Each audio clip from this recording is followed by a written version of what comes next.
कोई दो small particles हैं जिनके मासेस इक्वल हैं, एक दूसरे की तरफ मूव करते हैं इस पॉइंट ए से। अपोजिट डायरेक्शन का मतलब है कि ये फर्स्ट पार्टिकल v वेलोसिटी से इस तरफ चला और ये 2v वेलोसिटी से इस तरफ चला और ये दोनों एक दूसरे की तरफ बढ़ रहे हैं।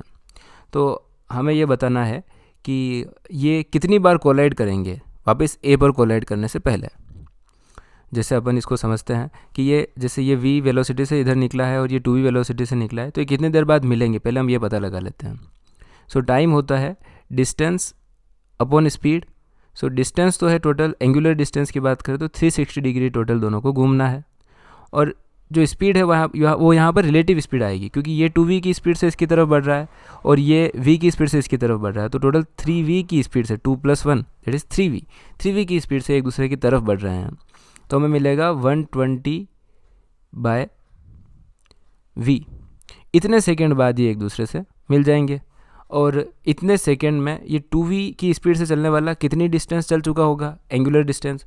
तो हम कह सकते हैं कि अगर हम स्पीड इनटू टाइम करेंगे तो हमें मिल जाएगी डिस्टेंस, और यहाँ पर होगी एंगुलर डिस्टेंस।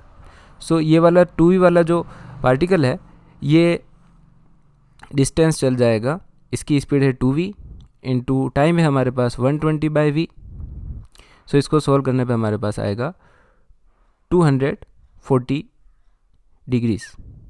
तो इतनी डिस्टेंस चल जाएगा 2v की स्पीड से चलने वाला पार्टिकल।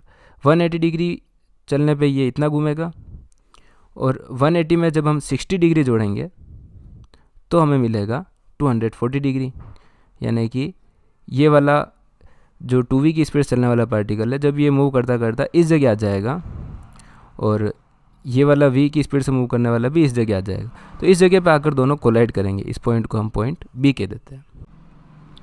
अब क्योंकि इस पॉइंट b पर आकर दोनों पार्टिकल्स कोलाइड कर जाएंगे, तो ये 2v वेलोसिटी से चलने वाला पार्टिकल इसको अपनी सारी वेलोसिटी दे देगा, और v वेलोसिटी से चलने वाला पार्टिकल अब इसकी v वेलोसिटी इस पार्टिकल को दे देगा। फिर अगर ये दोनों इक्वल स्पीड से चलते हैं तो दोनों इस पॉइंट पर आके कोलाइड करते हैं, लेकिन 2v की वेलोसिटी ज़्यादा होने की वजह से ये थोड़े से 60 डिग्री और आगे चल जाएंगे, और 60 डिग्री आगे जाके इस जगह पर कोलाइड करेंगे। तो यहाँ पर दोनों पार्टिकल फिर से कोलाइड करेंगे इस पॉइंट C पर। फिर ये यहाँ पर ये वाला जो पार्टिकल है ये 2v वेलोसिटी से आकर कोलाइड करता है, और ये वाला पार्टिकल v वेलोसिटी से। फिर से क्या होगा कि हम यहाँ पर एक इक्वल लाइन बनाएंगे। अगर दोनों इक्वल स्पीड से चलते हैं तो इस पॉइंट पर आके कोलाइड करते हैं, लेकिन क्योंकि ये 2v वेलोसिटी इस पार्टिकल को दे देगा तो ये वाला पार्टिकल थोड़ा ज़्यादा चल जाएगा, और इस पॉइंट से भी 60 डिग्री आगे, मतलब फिर से पॉइंट A पर आकर दोनों कोलाइड करेंगे, और ये वाला एंगल 60 डिग्री है। सो थर्ड कोलिशन फिर से इस A पर होगी। तो इसका मतलब ये है कि A पर कोलाइड करने से पहले ये B और C पर कोलाइड करेंगे, मतलब दो जगह कोलाइड करेंगे।